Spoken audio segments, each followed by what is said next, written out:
Hai semuanya, jumpa lagi di channel YouTube Physics in Life. Di video kali ini kita akan belajar materi tentang gelombang mekanik. Sebelum kita mempelajari tentang gelombang mekanik, maka kita perlu tahu dulu pengertian tentang gelombang itu sendiri. Gelombang adalah getaran yang merambat. Maksudnya seperti ini. Ini saya mempunyai suatu getaran ya. Saya akan menggambar suatu getaran. Getaran itu adalah gerakan bolak-balik melalui titik keseimbangan. Jadi misalkan ini ya, sebuah benda melakukan gerak bolak-balik seperti ini. Nah, berarti benda ini melakukan suatu getaran. Jadi awal mula dari timbulnya gelombang itu berasal dari getaran. Lalu kemudian getaran ini merambat.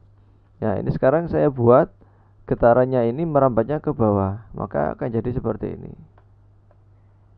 Merambatnya ke bawah.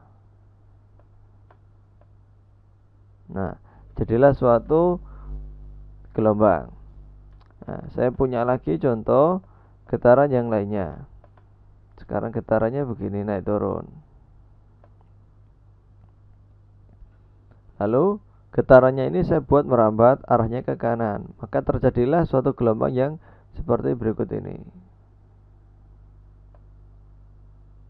Nah, terjadilah suatu gelombang, yang mana gelombangnya ini menyerupai gelombang pada tali dan juga menyerupai gelombang pada permukaan laut ya, atau ombak seperti itu.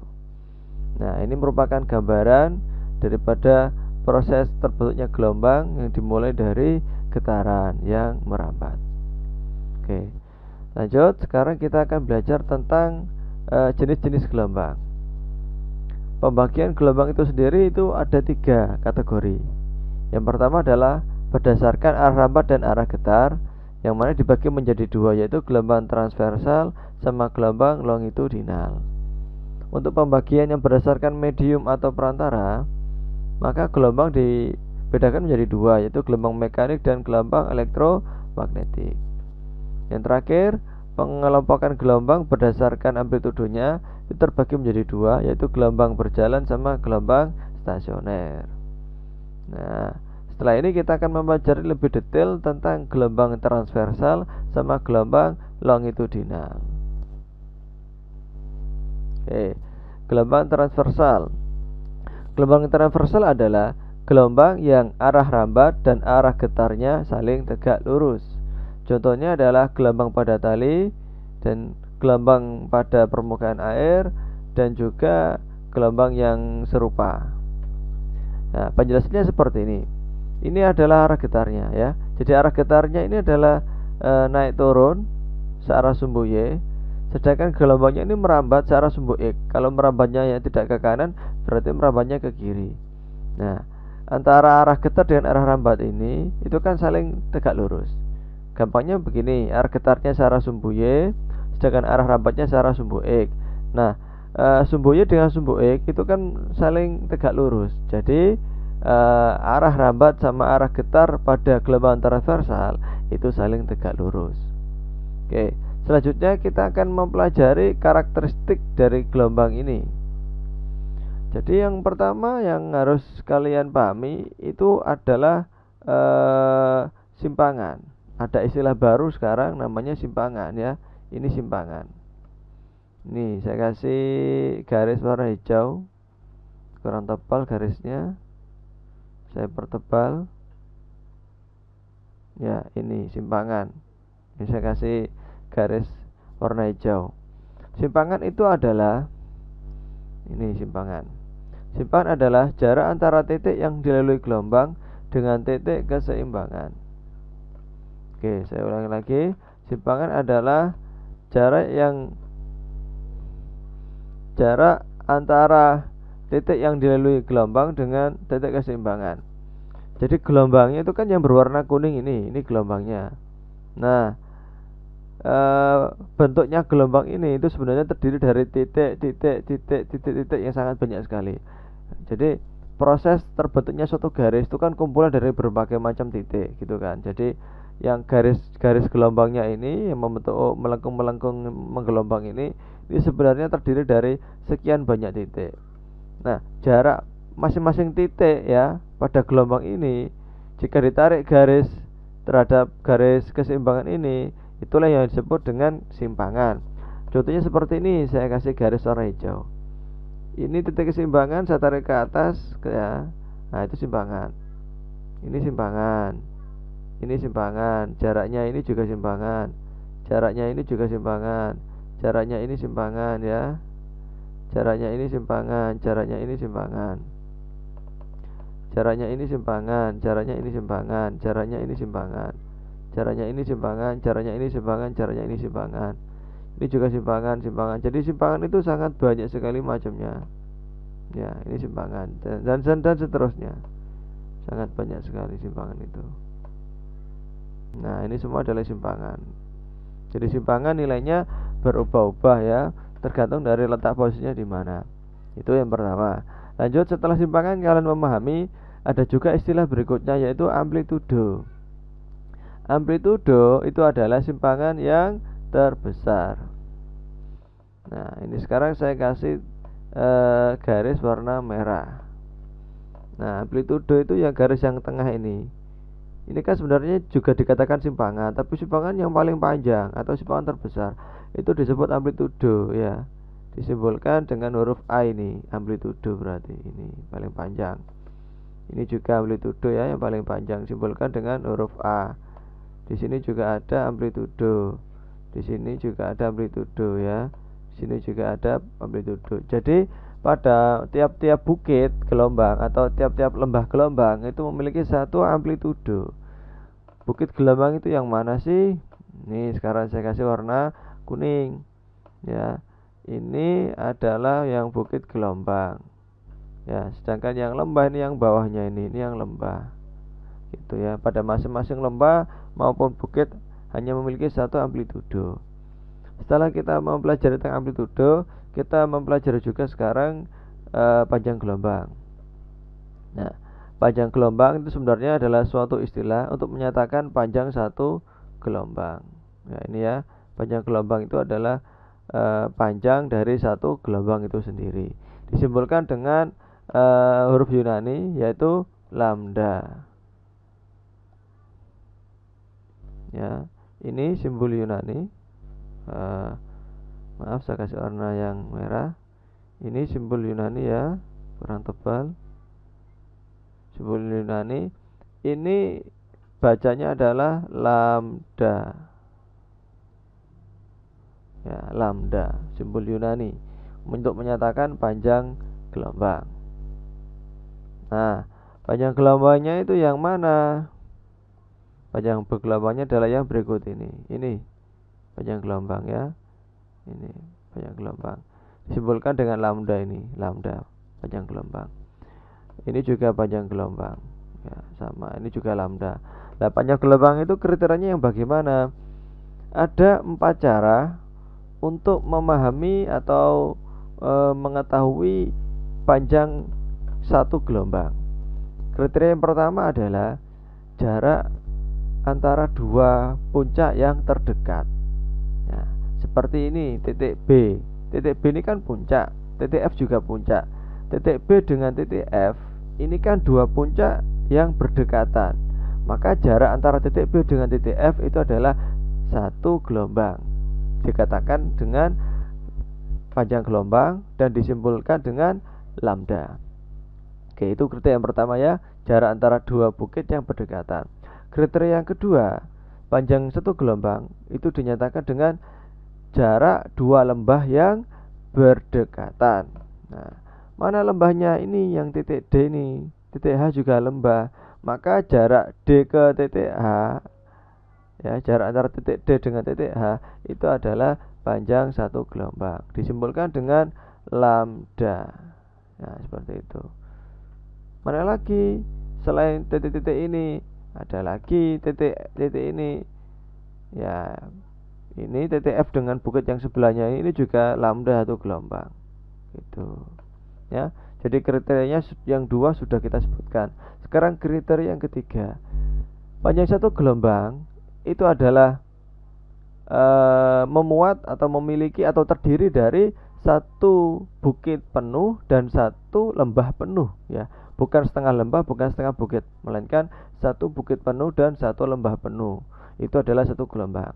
Yang mana? Yang ini. Ini ya, saya kasih garis biru ini. Nah, panjang ini adalah panjang satu gelombang. Sekarang saya kasih warna yang berbeda, warna ungu, ya, jangan warna oranye, ya. Jadi inilah satu gelombang. Maaf, keliru, terlalu banyak coretan. Saya geser ya, yang ke sebelah kanan gambarnya saya geser, ya. Jaraknya dari sini, kok nggak kelihatan. Oke, jaraknya dari sini ke sini, ya. Ini adalah satu gelombang. Ya, saya kasih warna merah sekarang. Ini kan satu bukit penuh, ya. Ini satu bukit penuh dan ini satu lembah penuh, sehingga jarak dari sini ke sini ini adalah satu gelombang, disimpulkan dengan lambda.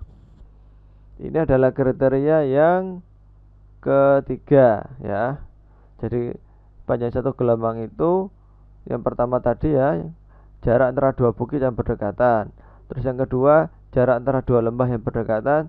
Terus yang ketiga adalah satu bukit penuh sama satu lembah penuh. Ya, saya ulangi lagi. Satu lembah penuh itu yang bagaimana? Ini satu lembah penuh, ini satu bukit penuh, ya. Sehingga jarak antara ini ke sini, ya, ini adalah satu gelombang, ya. Ya, biar lebih jelas ini jaraknya. Ini satu gelombang. Kriteria yang ketiga. Sekarang kriteria yang keempat. Kriteria yang keempat, panjang satu gelombang itu terdiri dari 5 titik. Nah, kita lihat sekarang, kita analisa. Dari titik B ke titik F, ya. Dari titik B ke titik F ini tadi kan satu gelombang. Ada berapa titik ini? Kita analisa. B, C, D, E, F, ya. Total 5 gelombang. Total 5 titik. Sekarang lanjut, gelombang yang dari D ke H, ya. D ke H tadi kan satu gelombang. Kita analisa titiknya. D, E, F, G, H. Ada 5 titik, ya. Terus yang ini berwarna biru muda ini, ya, satu gelombang. Dari titik G, H, terus ini tidak ada, kita anggap ini I, terus ini kita anggap J, ini kita anggap K, ya. G, H, I, J, K. Ada 5 titik. Itu. Jadi ada 4 kriteria tadi, itu yang harus kalian pahami dan kalian hafalkan untuk mengetahui panjang satu gelombang itu yang bagaimana. Ya, lanjut. Setelah kita mempelajari tentang karakteristik dari gelombang transversal, setelah ini kita akan mempelajari karakteristik dari gelombang longitudinal, ya. Sebelumnya kita hafalkan dulu pengertian-pengertian dari karakteristik gelombang transversal. Tadi kita sudah mempelajari tentang simpangan, ya, yaitu jarak antara titik yang dilalui gelombang dengan titik keseimbangan. Terus ada amplitudo, yaitu simpangan yang terbesar. Terus ada frekuensi, yaitu banyaknya gelombang yang terjadi tiap waktu. Untuk frekuensi ini kalian sudah mengenalnya di kelas 10 dulu pada bab gerak melingkar, ya. Hanya saja berbeda pengertiannya. Kalau pada gerak melingkar, frekuensi ini adalah banyaknya putaran yang terjadi tiap waktu, ya, pada gerak melingkar. Pada gerak harmonik sederhana, ya, maka frekuensi itu dinyatakan dengan banyaknya getaran tiap 1 detik. Karena kalau gerak harmonik itu berhubungan dengan getaran. Nah, tapi pada bab ini kan bahas gelombang, sehingga pengertiannya berubah lagi. Frekuensi bukan lagi banyaknya getaran atau banyaknya putaran, melainkan banyaknya gelombang yang terjadi tiap detik. Itu, ya. Nah, sekarang ke periode. Periode itu kebalikan dari frekuensi. Kalau frekuensi tadi banyaknya gelombang yang terjadi dalam 1 detik, maka kalau periode adalah waktu yang dibutuhkan untuk melakukan satu gelombang. Itu ya. Jadi periode kebalikan dari frekuensi. Terus ada panjang gelombang, simbolnya dengan lambda ya, simbol Yunani, artinya adalah panjang dari satu gelombang. Terus ada lagi cepat rambat, simbolnya V. Di kelas 10 pada materi gerak lurus, kalian sudah kenal dengan simbol V, yaitu kecepatan. Akan tetapi pada materi gelombang dan materi getaran, V itu berbeda-beda maksudnya. Kalau pada gerak lurus hanya kecepatan saja atau kelajuan ya, bisa kecepatan bisa kelajuan. Tapi kalau bab getaran, V berarti cepat getar. Sedangkan pada bab gelombang, V yang di sini yang dimaksud adalah cepat rambat. Kenapa? Karena gelombang itu adalah getaran yang merambat. Jadi ada proses rambatan. Kecepatan rambatannya itu yang disimbolkan dengan V. Nah, tetapi gelombang itu juga memiliki besaran cepat getar ya. Jadi ada rumus untuk mengetahui cepat getar, ada rumus untuk mengetahui cepat rambat. Untuk rumus yang cepat getar sendiri sudah dipelajari di materi sebelumnya waktu kalian kelas 10, yaitu di gerak harmonik sederhana. Sedangkan untuk materi ini V-nya yang dimaksud adalah cepat rambat. Jadi jangan sampai keliru. Nah, untuk rumusnya sendiri seperti ini. Frekuensi rumusnya adalah N per T. N-nya itu adalah banyaknya gelombang, kalau T adalah waktu. Sedangkan untuk periode kebalikan dari frekuensi rumusnya, yaitu T per N. T-nya adalah waktu ya, N-nya adalah banyaknya gelombang. Nah, seperti yang saya katakan tadi, T itu periode itu kebalikan dari frekuensi, maka frekuensi juga kebalikan dari periode, sehingga rumusnya kebalik. F sama dengan seper T, yang mana T-nya adalah periode, atau periode sama dengan seper frekuensi. Selanjutnya tentang rumus cepat rambat ya. Jadi V-nya adalah cepat rambat. Cepat rambat adalah waktu gerak. Rumus GLB dulu kan sama dengan jarak bagi waktu ya, sehingga sama ini S per T. S-nya adalah jarak. Jarak dibagi waktu. Ini belum saya tulis ya. Sekarang saya tambahkan di sini. S sama dengan jarak. Gitu. T adalah waktu. Terus yang kedua ini V sama dengan lambda dikalikan frekuensi. Karena frekuensi kebalikan dari periode, atau maka rumusnya ini bisa berubah menjadi lambda per periode. Jadi ini rumus-rumus umum yang keluar pada gelombang mekanik ya, atau pada gelombang transversal. Nah, lanjut kita ke gelombang longitudinal. Gelombang longitudinal adalah gelombang yang arah rambat dan arah getarnya saling sejajar. Contohnya adalah gelombang pada selinki, gelombang bunyi, atau gelombang yang serupa ya, atau seperti getarannya pegas gitu loh ya. Jadi mirip seperti pegas. Pegas itu kalau bergetar sebagaimana, dan anggaplah pegas tadi itu berjalan atau merambat, maka itu adalah gelombang longitudinal ya. Jadi mirip seperti kita menyaksikan suatu pegas yang bergetar, dan pegasnya tersebut itu merambat atau berjalan. Nah, itulah tadi bentuknya dari gelombang longitudinal. Ya, kalau pada gelombang transversal tadi itu terdiri dari bukit sama lembah. Kalau sekarang pada gelombang longitudinal itu terdiri dari rapatan dan renggangan. Seperti itu. Jadi ada daerah yang rapat, ada daerah yang renggang. Nah, sekarang karakteristiknya untuk panjang gelombang. Panjang gelombangnya itu kalau pada gelombang transversal itu kan satu bukit penuh dan satu lembah penuh. Maka kalau yang ini adalah satu rapatan penuh dan satu renggangan penuh. Contohnya yang seperti ini, saya kasih warna merah ya. Ini adalah satu renggangan penuh, ini adalah satu rapatan penuh, sehingga satu gelombang adalah jarak dari sini ke sini. Ini ya jaraknya satu gelombang. Oke. Sekarang yang berikutnya. Tadi kalau pada gelombang transversal itu adalah jarak antara dua bukit yang berdekatan atau dua lembah yang berdekatan. Karena lembah atau bukit di sini berubah menjadi rapatan dan renggangan, maka sama aja kita analogikan pengertiannya.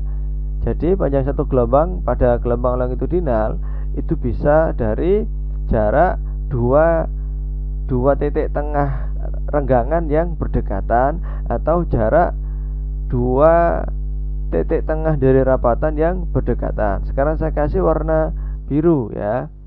Ini adalah titik tengah dari renggangan, ini juga titik tengah dari renggangan. Jadi dua renggangan yang berdekatan, titik tengahnya diambil jaraknya itu adalah panjang satu gelombang ya. Jadi ini jarak ini ke sini adalah satu gelombang ini ya, lambdanya. Jadi kalau yang tengah-tengah rapatan yang ini tengah-tengah rapatan, ini tengah-tengah rapatan. Maka jarak dari sini ke sini ini adalah satu gelombang, satu lambda, seperti itu.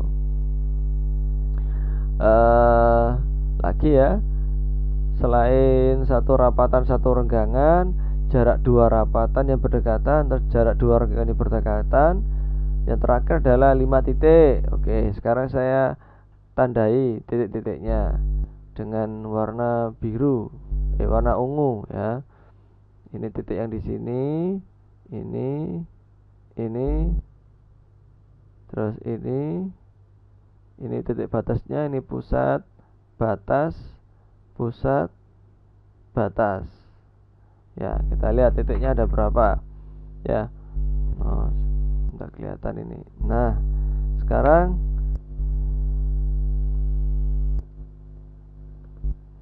ya, untuk yang ini ya, yang ini ada berapa titik? Ya, dihitung 1, 2, 3, 4, 5 titik ya, sama seperti gelombang transversal tadi. Sekarang panjang gelombang yang ini kita hitung ada berapa titik ini? 1, 2, 3, 4, 5, sama ya, 5 titik. Panjang gelombang yang ini kita lihat 1, 2, 3, 4, 5. Terus yang ini kita hitung juga 1, 2, 3, 4, 5. Jadi ada 5 titik ya, konsepnya masih tetap sama. Kalau misalkan ini saya rubah ya menjadi gelombang transversal, maka gambarnya akan menjadi seperti berikut ini. Ya, kalau kita buat analoginya menjadi gelombang transversal, akan jadi seperti ini ya, muncul lembah sama bukit. Jadilah gambarnya akan seperti ini.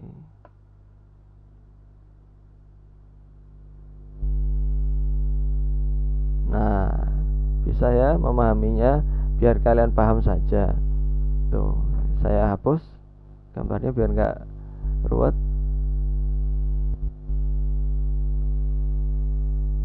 Saya hapus ya gambar gelombang longitudinalnya ini. Nah, keliru. Yang gelombang transversalnya yang saya hapus. Setelah kalian memahami gambar-gambar tentang karakteristik dari gelombang longitudinal, sekarang kita lanjut ya ke pengertian gelombang mekanik ya. Pembagian gelombang-gelombang yang tadi, sekarang kita belajar. Gelombang mekanik itu adalah gelombang yang membutuhkan medium atau perantara untuk perambatannya. Jadi supaya gelombangnya bisa merambat, gelombang mekanik ini membutuhkan medium atau perantara. Kalau tidak ada medium atau tidak ada perantara, maka gelombang mekanik ini tidak akan bisa merambat. Dia akan diam di tempat, ya, nggak bisa merambat. Contohnya adalah gelombang pada tali. Dalam hal ini mediumnya adalah tali. Contoh lagi gelombang pada air. Dalam hal ini medianya adalah air. Ada lagi gelombang bunyi. Kalau gelombang bunyi, medianya supaya bisa merambat itu adalah zat cair, ya, bisa zat cair, bisa zat padat, bisa gas, seperti itu. Kalau gas dalam kehidupan berarti udara, seperti itu. Jadi bunyi bisa merambat di dalam zat cair, bisa merambat dalam zat padat, bisa merambat di dalam gas ya. Dalam hal ini adalah udara.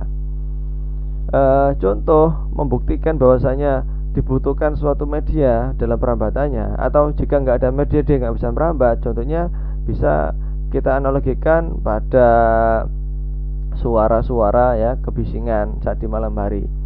Saat di malam hari, misalkan rumah kalian itu jauh dari jalan raya, sekitar ratusan meter ya, 500 meter atau sampai 1 kilometer. Itu kadang kalau malam hari jam 12 malam itu kita bisa mendengar suara klaksonnya truk atau suara klaksonnya bis saat di jalan raya melintas atau suara kereta api yang melintas kadang masih terdengar, padahal jaraknya radiusnya sekitar 1 km. Ini saya alami sendiri di rumah saya. Rumah saya jaraknya dengan jalan raya itu adalah 1 km ya. Itu masih bisa mendengar suara di jalan raya saat malam hari. Kenapa? Karena saat malam hari udaranya itu cenderung turun ke bawah karena dingin suhunya, sehingga lebih keras mendengarnya ya. Sedangkan kalau siang hari kita nggak bisa mendengar suara klaksonnya kendaraan yang di jalan raya ya, tidak seperti saat di malam hari. Kenapa? Karena saat di siang hari udaranya itu naik ke atas, sehingga suaranya ya dibawa ke atas, nggak akan nyampe ke rumah kita. Tuh contoh yang pertama. Contoh yang kedua adalah sinar matahari. Bukan sinar matahari tapi dari matahari sendiri. Di permukaan matahari itu setiap beberapa waktu sekali itu terjadi badai. Tapi di bumi kita tidak bisa mendengar suara badainya. Kenapa? Karena di ruang angkasa letaknya matahari berada itu hampa udara, tidak ada medium sehingga tidak bisa mengalir. Itu contoh yang kedua ya. Contoh yang ketiga sekarang adalah fungsi dari gini. Saat kalian peristiwa di rumah ada turun hujan, itu kan suaranya kan bising sekali ya. Coba kalian pertama ya, saat hujan turun itu pintu rumah atau jendela rumah kalian buka. Bagaimana suara yang kalian dengarkan saat kalian berada di dalam rumah? Pasti akan bising sekali. Tapi berbeda jika semua pintu-pintu tadi atau jendela-jendela kalian tutup supaya tidak ada angin yang masuk, maka suaranya akan terkurangi. Karena apa? Ya itu tadi, karena udara yang masuk kalian stop. Ya bisa jadi nggak ada udara yang masuk, jadi suaranya berkurang. Bukan berarti hilang loh ya, karena walaupun tidak lewat udara, tapi bisa lewat dinding-dinding, getaran-getaran dari dinding, getaran dari kaca, lewat zat padat. Terus udara masih bisa, tapi tidak sehebat saat ada angin. Kalau anginnya saat kencang masuk ke rumah, suaranya akan keras sekali, seperti itu ya. Oke, sekarang sudah ya gelombang yang mekanik. Sekarang kita lanjutkan ke contoh soal. Contoh soalnya adalah sebuah gabus yang mula-mula berada di puncak gelombang, yang mana bergerak naik turun ya gelombangnya tadi itu, dan dalam waktu 1 menit menempuh jarak 90 meter. Jika posisi gabus berada di lembah gelombang dan antara posisi awal gabus dengan posisi akhirnya terdapat 4 puncak gelombang, tentukan pertanyaannya, yaitu panjang gelombang, lalu frekuensi dan periodenya, lalu cepat rambat gelombang tersebut. Oke, kita tulis dulu ya diketahuinya. Diketahuinya waktunya 1 menit, jadi 60 detik. Terus jaraknya tadi antara awal dan akhir 90 meter. Jadi pertanyaannya adalah dicari lambda, frekuensi, periode sama cepat rambat. Oke, kita tulis ulang di sini diketahuinya, lalu kita gambarkan kejadiannya. Kejadiannya kan posisi awalnya di puncak ya, posisi akhirnya adalah di lembah. Posisi akhirnya yang mana di antara puncak dan lembah itu terdapat 4 puncak gelombang. Maka gambarnya akan seperti ini. Awalnya di puncak, akhirnya di lembah. Antara awal dan akhir ada 4 puncak ya. Ini terdapat 4 puncak, maka gambarnya seperti ini ya. Jaraknya dari awal dan akhir 90 meter, ditempuh dalam waktu 60 detik. Lalu sekarang kita analisa antara awal dan akhir ini ada berapa gelombang ya, ada berapa lambdanya, kita analisa. Kan jarak 2 bukit yang berdekatan kan sama dengan 1 gelombang ya, 1 lambda, 1 lambda, 1 lambda, yang ini setengah lambda.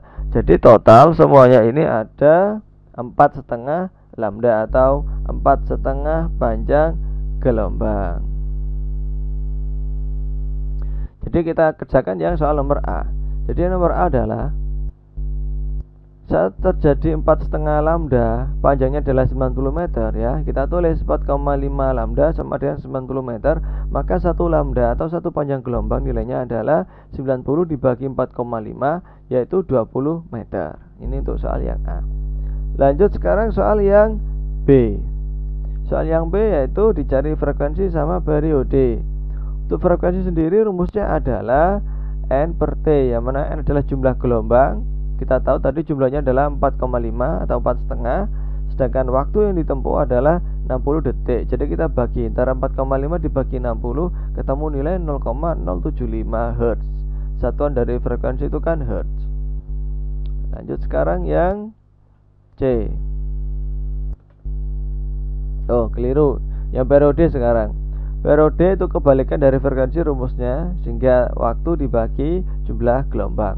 Waktunya 60, jumlah gelombang 45, hasilnya saat dibagi yaitu 13,33333 dan seterusnya, satuannya adalah detik. Oke, sekarang kita yang bagian C, nyari cepat rambat. Cepat rambat tadi ada 3 rumus. Kalian cari yang mana menurut kalian yang paling mudah, terserah. Sekarang saya pakai rumus yang F dikalikan lambda atau lambda kalikan F frekuensi, yang mana frekuensinya ini 0,075, lambdanya adalah 20, sehingga cepat rambat nilainya adalah 1,5 meter per sekon. Ini kalau saya pakai cara yang ini. Kalau pakai cara yang lain, yang S per T atau jarak dibagi waktu juga bisa. Jaraknya 60 meter, waktunya keliru. Jaraknya adalah 90 meter, waktunya 60 detik. Jika kita bagi, ketemunya juga akan sama, yaitu 1,5 meter per sekon. Oke, kita sudah selesai mengerjakan contoh soal yang pertama. Ntar lagi saat ini kita akan lanjutkan untuk contoh soal yang kedua setelah jeda iklan berikut ini. Nah, sekarang kita ke contoh soal yang nomor 2. Gelombang merambat pada tali seperti gambar berikut. Gambarnya seperti ini, ya. Jarak A ke B yaitu 180 cm. Nah, kita analisa. Pada gambar ini ada berapa gelombang C? Nah, tadi kan dikatakan jarak antara dua puncak yang berdekatan adalah 1 gelombang. Berarti di sini ada 1,5 gelombang. Maka untuk mengerjakan soal ini mudah sekali ya. Yang dicari panjang gelombangnya berapa? Kita data, kita analisa. Tadi terdiri 1,5, tulis 1,5 gelombang, 1,5 lambda. Nilainya adalah 180 cm. Berarti lambda adalah 180 dibagi 1,5. Nilainya adalah 120 cm. Lanjut sekarang yang nomor B, periode. Periode tadi kan dikatakan sebagai waktu yang dibutuhkan untuk menempuh 1 gelombang. Nah, di sini 1 gelombang itu kan jarak dari titik A ke sini sampai ke sini. Yang mana dari A waktunya 0, yang titik ini nilainya 0,4, berarti dibutuhkan waktu 0,4 untuk menempuh 1 gelombang. Maka sudah langsung bisa dijawab ya, periodenya 0,4 detik. Sekarang kita ke nomor C ya, cepat rambat gelombang. Cepat rambat tadi rumusnya ada 3, milih salah satu. Saya milih yang lambda dibagi periode. Kenapa? Karena kita sudah tahu nilai periodenya. Kita masukkan 1,2, lambdanya tadi dalam satuan meter ya, semula senti kita rubah ke meter, dibagi 0,4, maka ketemu nilainya 3 meter per sekon. Nah, kita sudah selesai mengerjakan soal nomor 2. Berikutnya kita akan lanjut untuk ke pengertian dari macam-macam jenis gelombang yang lainnya. Oke, sekarang kita ke gelombang elektromagnetik. Gelombang elektromagnetik adalah gelombang yang dapat merambat walaupun tanpa medium. Contohnya adalah gelombang cahaya, gelombang televisi atau radio atau dan lain-lain sebagainya. Sebenarnya gelombang elektromagnetik ini pengertiannya tidak sesingkat ini ya. Banyak sekali ciri-ciri atau sifat-sifat yang dimiliki oleh gelombang elektromagnetik. Sifat-sifat tersebut dimiliki oleh cahaya, yang mana cahaya mengalami pemantulan, mengalami pembiasan, mengalami interferensi, mengalami difraksi, dan yang lain sebagainya. Sebenarnya banyak sendiri. Dan gelombang elektromagnetik ini nantinya di kelas 12 ada bab tersendiri khusus untuk membahas tentang gelombang elektromagnetik. Jadi di sini saya tidak akan membahas dengan detail ya, karena bukan pada tempatnya, karena nanti di kelas 12 ada materi tersendiri yang membahas tentang gelombang elektromagnetik.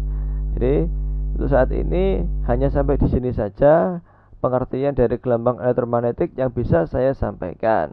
Seperti itu. Berikutnya adalah gelombang berjalan. Nah, untuk gelombang berjalan dan juga gelombang stasioner akan saya jelaskan pada video yang berikutnya. Jadi di video kali ini kita hanya selesai membahas sampai gelombang elektromagnetik, atau contoh soalnya hanya sampai gelombang transversal dan longitudinal saja ya. Ini hanya 2 soal ini aja yang kita bahas di video ini. Di video yang berikutnya, di video yang lain ya, akan dibahas tentang gelombang berjalan dan gelombang stasioner. Oke, sekian video yang dapat saya sampaikan di video kali ini.